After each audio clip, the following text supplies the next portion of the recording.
High বন্ধুরা, আজকে রান্না করছি এটা কাঁঠাল বিচির বাটা বা ভর্তা, যেটাই বলতে পারো। পুরো রান্নাটা দেখো আমি কিভাবে করছি। প্রথমে তেল দিয়ে দিলাম। এটা আমি কাঁঠাল বিচি বাটা করেছি, রসুন দিয়ে কাঁচা লঙ্কা দিয়ে বেটেছি। এবার এটা কড়াইতে ভাজবো তেল দিয়ে দিয়েছি, তেলটাও গরম হয়ে গেছে। দেবো একটু কালো জিরে,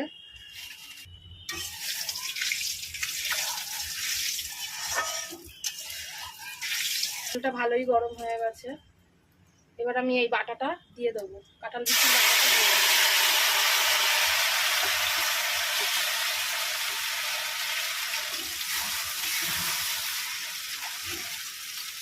এর মধ্যে দেবো একটু লবণ, দেবো একটু চিনি।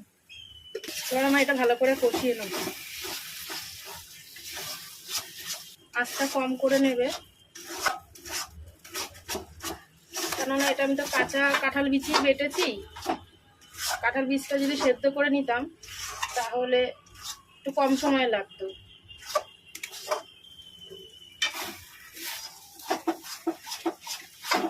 এর মধ্যে আমি হলুদ দেবো না, এরকম সাদাই থাকবে, তাহলে দেখতে ভালো লাগবে।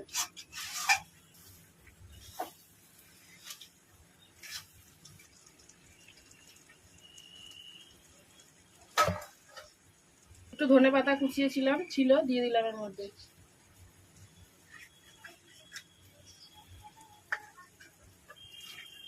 ধনেপাতাগুলো শুকিয়ে যাচ্ছে, ফেলে দেবো, ওগুলো দিয়ে দিলাম।